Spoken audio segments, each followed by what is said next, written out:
Sarah, it's so wonderful to connect with you today, and I'm just thrilled to have you a part of our Learn to Listen series. So thank you for joining us.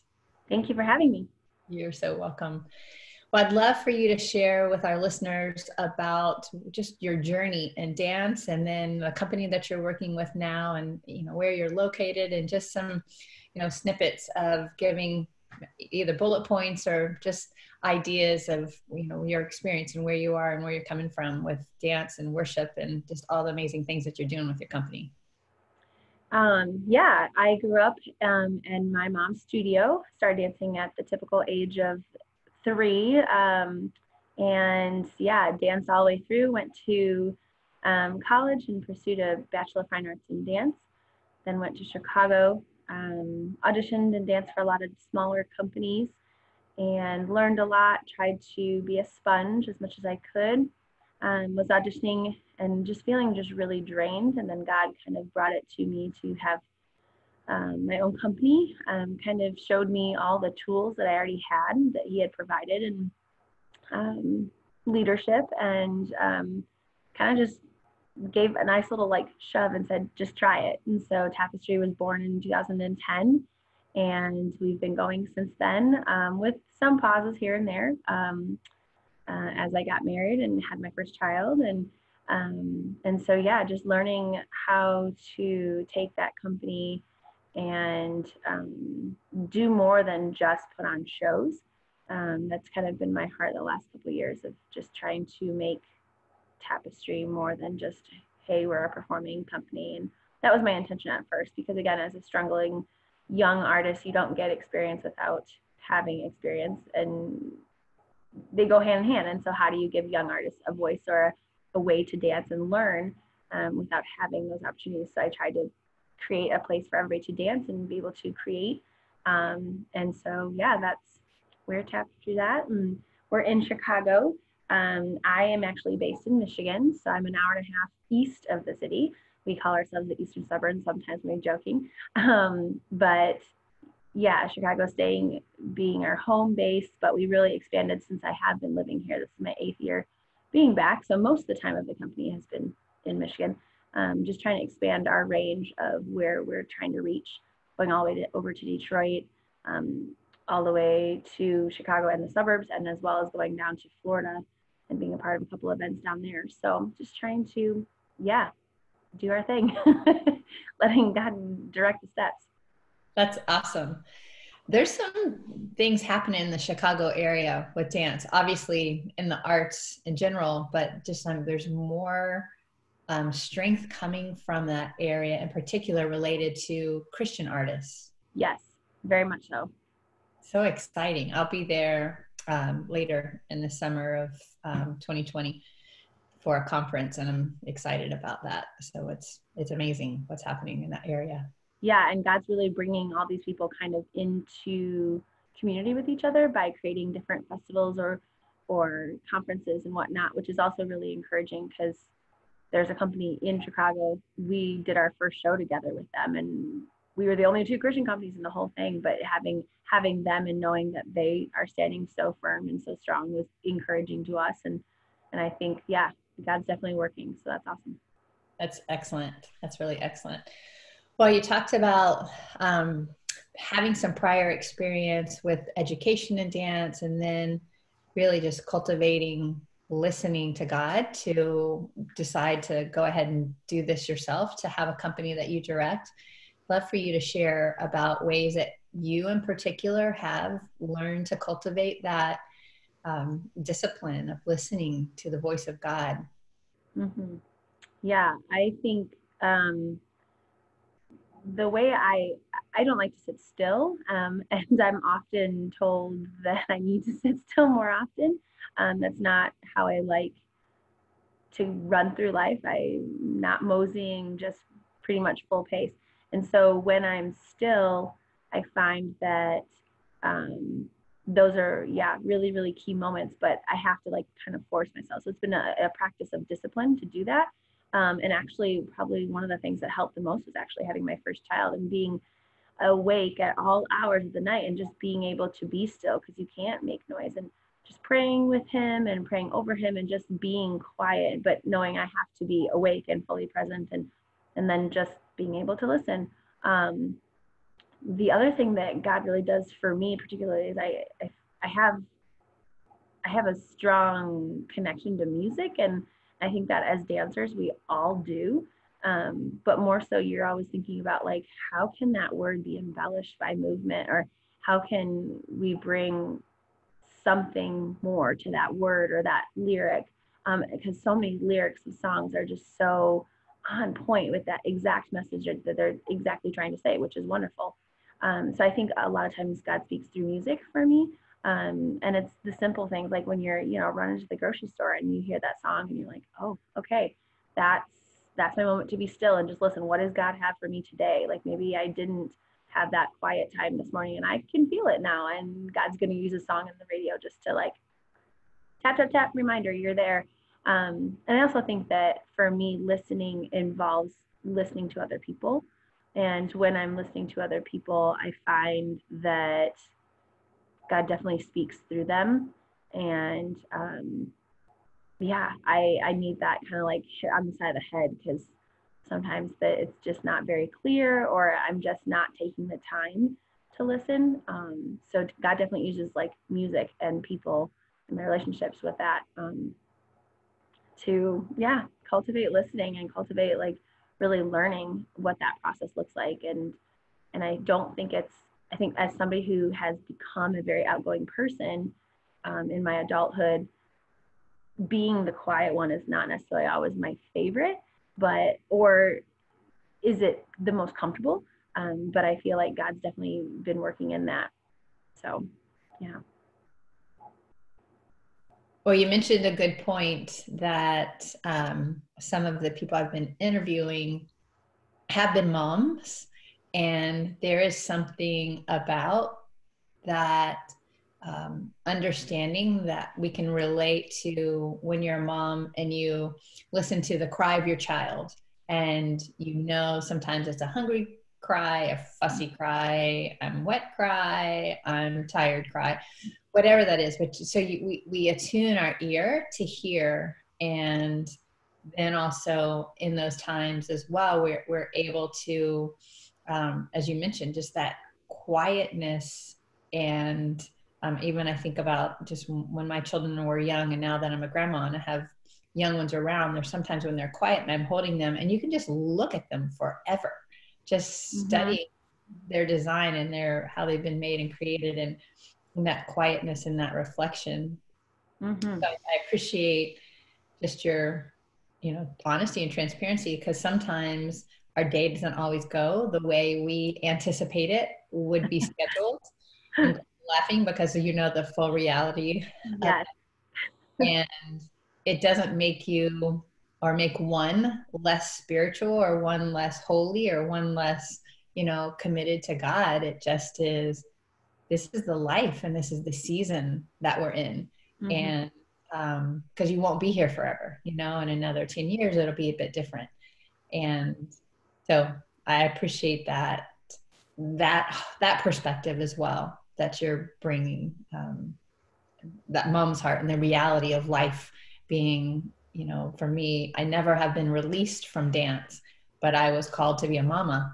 And when you're not released from either one, there's some way that God's going to keep helping us to navigate it and work it out. Yes. Totally. Yeah. So with the leadership, it's your leadership style. It sounds like not only are you one that oversees and a visionary, but also that you like to impart, and that you like to cultivate. You like to create an environment where others can develop leadership skills as well. So what do you feel for yourself are important leadership skills that you've been able to cultivate, but also others that you have, value, maybe that you've not cultivated quite yet, or that you value to impart to others or encourage and inspire in others? Yeah. Well, the first one, as I was jotting down some notes, was the authority, because as a leader, you have to be firm in all decisions and all movements that you make, both movements in dance, but movements as far as where you're going next, what you're doing next. And so just being really intentional about that. Also with authority, I think it's you can't question what you're doing. Taking it to God and like making sure that it's been prayed over or thought through, and having that true confidant to be able to talk through. And like sometimes that's my husband, who is not a dancer, and sometimes that's friends of mine that have been a part of the company, or were never a part of the company, but they have a dancer perspective. Sometimes they're just my friends that I can trust and I can talk to and talk through. People that will instill that we can't be wishy-washy. We have to really just, we have to be firm in what we are moving, where we're moving, what we're doing. If we wait and kind of depend on other people to give us those affirmations, I think that's a harder place of leadership. And as a person who likes to please people, that's something I've definitely been learning. And not that I feel like I've ever really totally relied on other people, but I think in that whole maturing in adulthood and trying to go, is this okay? Kind of looking for that affirmation around that's part of the maturity, is just being able to say, you know, God, like instead of looking around, can I look up and kind of be like, God, is this what you wanted? Is this how you saw it going out? Or what else am I missing? And really just having that conversation with him. But also, again, like I said, because so many people, I feel like God really speaks through the people in my life, that having those people to just bring that different perspective. Well, if you did this, then wouldn't that impact it in this way? And so I just really think that authority, as a leader, you have to just really be firm.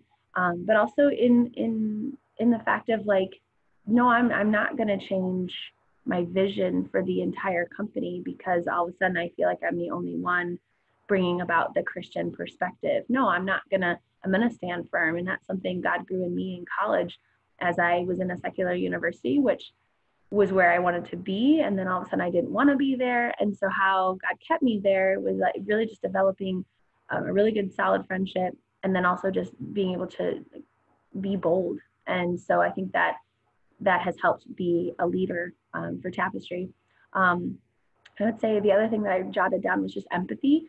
And I think that as a leader, if we don't actually put ourselves in other people's shoes, then the authority side of things becomes really too rigid.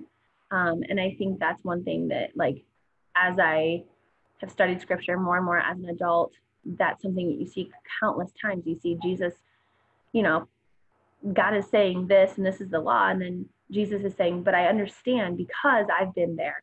And that empathy part of it is really big. My mom always taught me, like, well, before you judge somebody, before you make a call on something, like put yourself in their shoes first. And I think that's really important, especially when you're working with dancers, you're working with artists who are trying to be vulnerable and create with you or do your work. Maybe they're still new to their faith. Maybe they're not.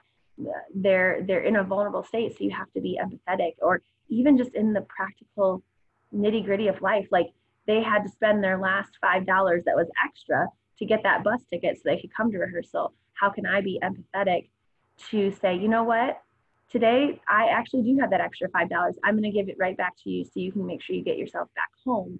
And I've never, the company never started about money. The company never started about really being able to even pay. They were amazing friends and people that had come, God brought them into my life to be able to dance and dance out these visions and these hopes and these stories.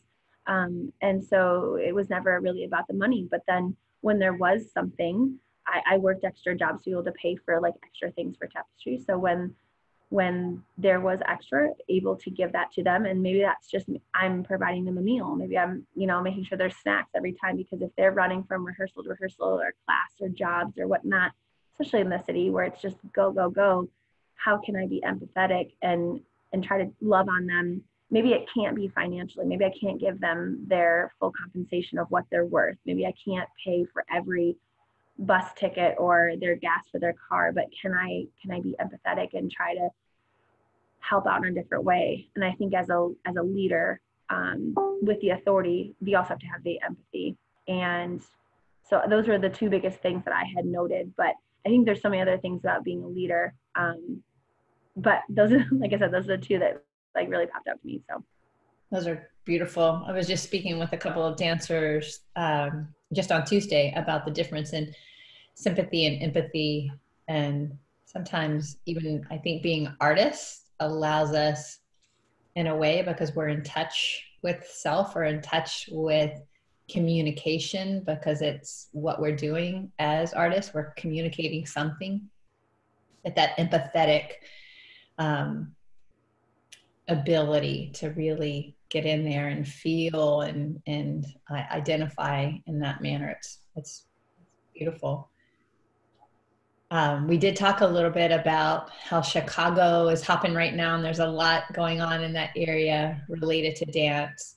yeah. What are you seeing either in that realm of dance in your area, community, or just what do you know that's going on out there as far as what do you feel like God's doing in the world today related to dance or related to arts? Yeah. Well, God's definitely working to, I think, redeem. I'm kind of using these words. They were not my words originally, from Michelle Brogan with Dance Revolution in Texas. And she was talking about redeeming dance for God's glory because it was never created to be what it is. All the sinful side of dance that it has become. And it that might never go away, but having dance be redeemed is, I think, the biggest overall umbrella that I see as dance is just continually trying to be redeemed, and not for our own benefit, but for the benefit of others, to be able to show that Christ is in every detail and every muscle and every sound in that music. And so I do think that God's really, really, truly moving through dance specifically. I see God working through all these little communities of believers who are, God is connecting them. And like even our connection, just being able to go, oh, we all have these similar friends, but we don't live anywhere near each other. And God being able to use those communities to just kind of, again, have conversations, have some shared interests. And I see it even happening even more with more conferences.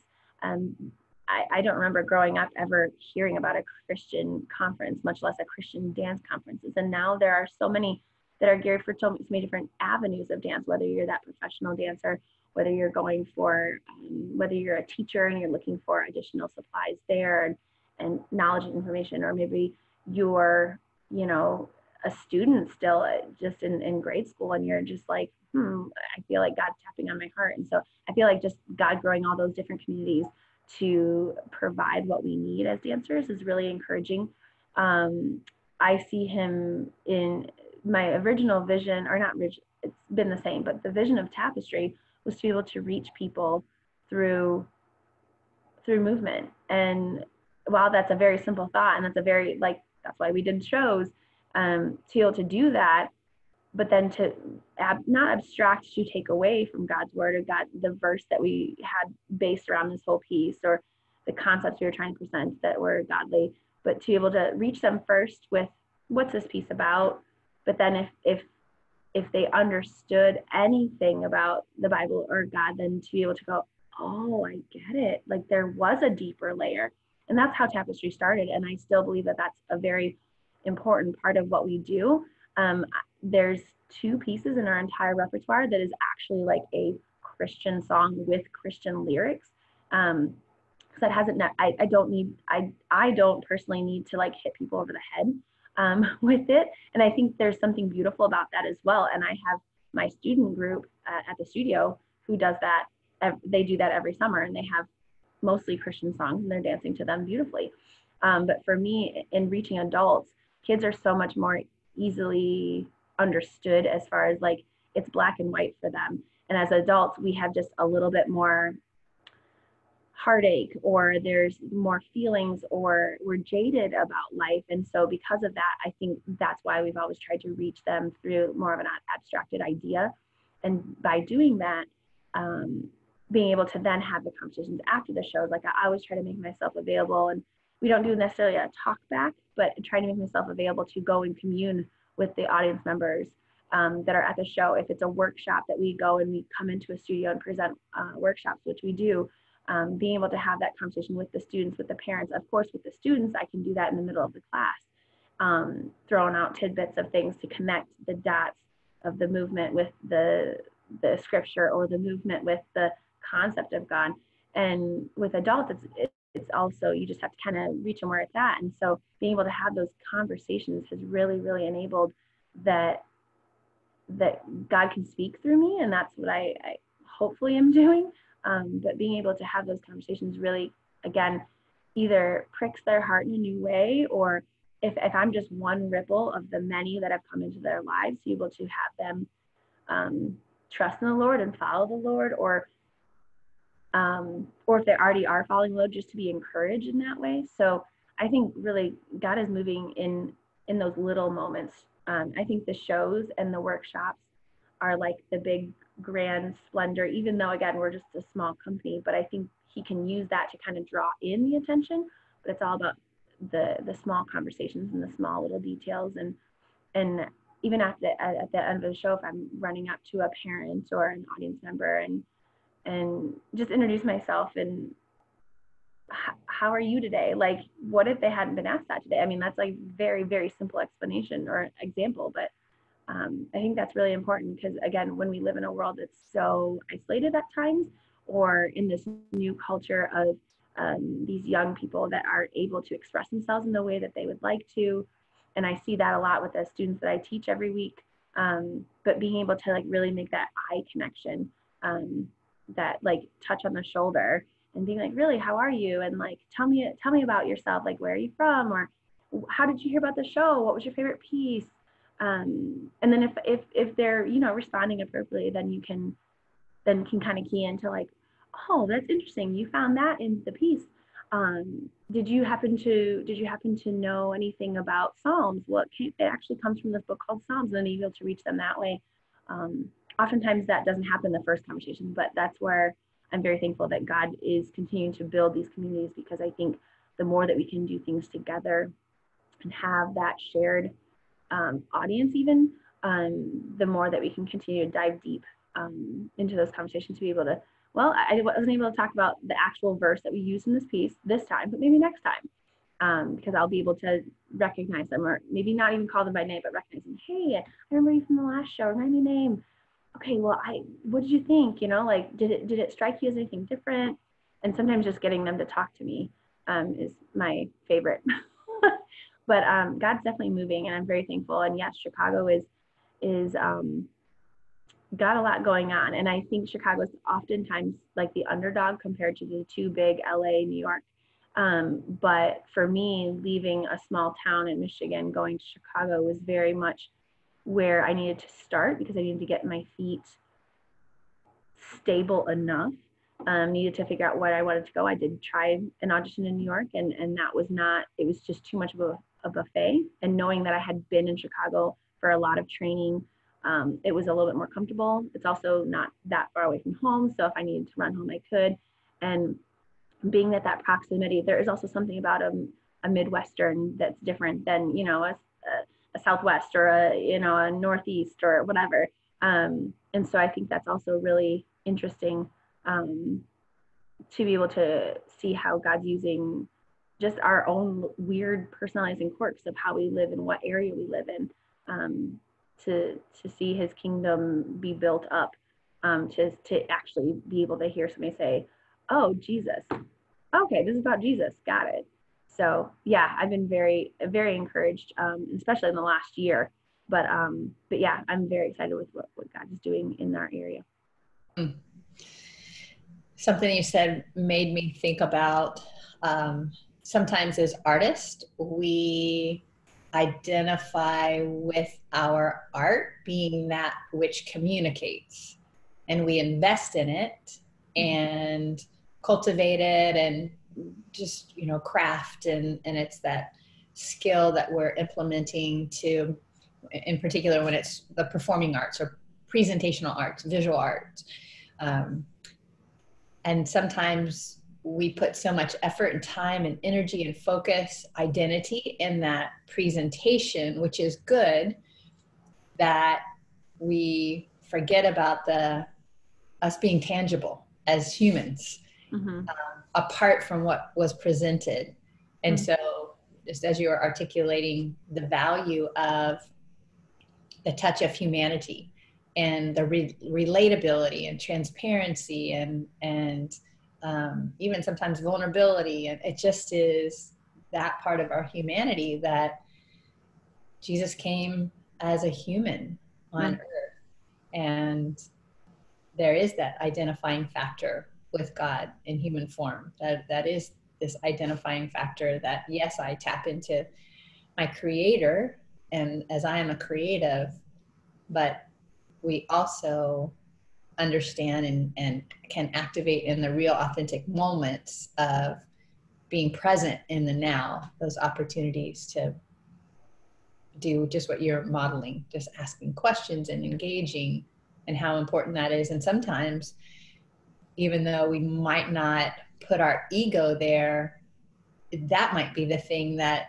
resonates much more deeply and profoundly and intimately with someone more than our art did, more than our craftswomanship or craftsmanship did. Yeah. So I appreciate just that reminder of, what is God doing? Well, he's doing all these amazing things. And a part of it is he's connecting, but he's also connecting people to people, and not just organizations and missional, emphasis of, projects, or it's humanity. It's that love and that touch and that relatability. It's lovely. Well, in closing, is there anything that we didn't tap on, or that you still have I know there's a wealth in you. So other words of wisdom or encouragement for others? I jotted down a note that we have to remember why our audiences may be small. And I think this is a hard lesson to learn near the beginning. While we have to remember sometimes at the beginning our audience is really small, that it's not about the numbers. And I remember doing countless shows and coming into the red and not making anything and having to still pay X, Y, or Z and going, okay, why did I just do that? Like, why? And so a good friend of mine who also dances in the company talks about like how, we're just earning jewels, I think is what she says, earning jewels for our heavenly crown. Like it doesn't matter what it looks like, because with our intention being set on God and our big vision that God gave us, that he's using us for, that he's working through, that we have to remember that we have to remove ourselves from all those results that we can compare. Well, they had a sold out show and I had 4 people. And I think that as artists, it's easy to compare things like that, especially when it's down to money and numbers of the logistical. Well, I didn't make that one didn't make any money. Okay. Well, okay. Like what else can I do? Or God, what are you teaching me in this? And I think that's something that we have to remember, because even sometimes in the most intimate, smaller groups, those are where the messages might be even more profound than even in the larger groups. And then, like I had already talked about, the personal touch, that when we offer a conversation and dialogue, that's, or even just to pray for somebody. Like there's been times where I've been feeling like God's like, you need to just pray for that person right now. And not necessarily has it been always like after a show, but like just being able to like sit down and hunker down and like pray over that person or pray with that person. And again, I just encourage all artists to be really listening to that voice, because the Holy Spirit is very strong at times, quieter, but when it is strong, when you really feel that, just to go for it, because whatever God lays on our hearts, he didn't do it by mistake. And when things seem to be hard, it's important to remember that the hard things will teach us lessons, and that it's not about the comparison of what everybody else is doing, especially when we're comparing ourselves to non-Christian companies or non-Christian groups, communities. Our results won't ever look the same. And that's because we have a different perspective. And so I just encourage all the artists out there to think about that and to just keep that in the back of your mind, because it can be tricky and it can be hard. And sometimes, numbers don't line up, but it's okay. It's just money and none of us can take it with us. Did we present what we wanted to present? Was the gospel known? Was Jesus glorified? Even if nobody understood what my message was about, did I have a moment to worship through the movement? Or did my dancers, did I create a space so my dancers could worship through that movement?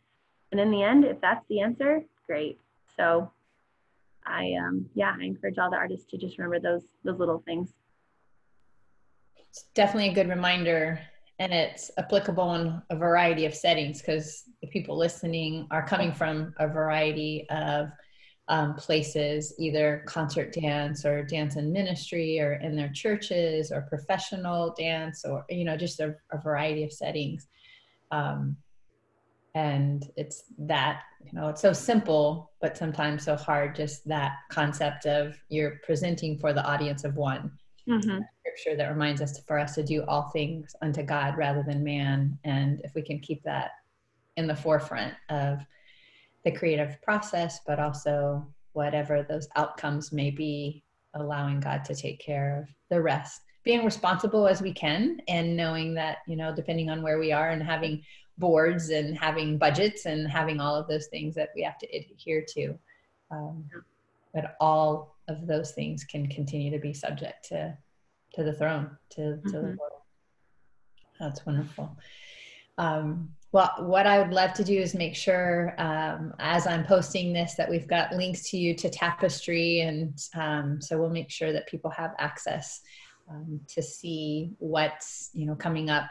Do you have workshops? You've got a school. Can you just share a little bit about anything that'll be happening over this, 2020? Yeah. Well, we actually don't have a school. My mom's school is separate from Tapestry. Okay. But they do a lot of worship things. And so I've been able to use that as a missional field as well. But as far as Tapestry goes, we have a show coming up March 28th in Stevensville here at my mom's theater inside the studio. And that also has 2 workshops. We're partnering with a tap company outside of Chicago called Joy de la, I'm going to mess it up. And anyway, they are a beautiful company, brand new, kind of also like feeling like a little bit like a big sister to them. They are in their first year and just getting those steps, taking those steps, like what can we do? So, but brilliant director, heart for God. And so we have a nice 2 workshops coming up for that. And then the show on Saturday as well, the 3 o'clock show and the 7 o'clock show. And then as well as Lighthouse Dance Festival, which is an opportunity for all artists to submit work and present work and being able to have a voice. Again, creating a safe space. It can be secular or Christian, but just being able to create a space, because oftentimes, like I said, when we're young, we just need that person to give us a chance. And we can't afford to rent a theater by myself to show one dance. And so having something like that has been really fun. This will be our 2nd show. So that is April 17th and 18th. And then other than that, Tapestry probably will be on a little bit of a hiatus because I will be having a baby in July. So the rest of 2020, I don't know what the rest of the God vision looks like for Tapestry, but we're very excited about the 2 events that we have coming up, and I do trust that God will continue to bring opportunities into our mission and our work, and if not this year, definitely next year, because I don't foresee God closing the door yet on what we're doing. So seasons. just cherish those moments. As a mom of 3 adult married children, a couple of grandchildren already, I'm not where I was, 30 years ago as a new mom. Mm-hmm. And so I just bless you in this endeavor with your child and your family, and just thank you for your commitment in the arts and your faith and that integration so deeply, in the tapestry, so woven together. It's just beautiful. And thank you for taking time today. I really appreciate hearing from you, as I know our listeners will as well, Sarah. Thank you. Thank you so much.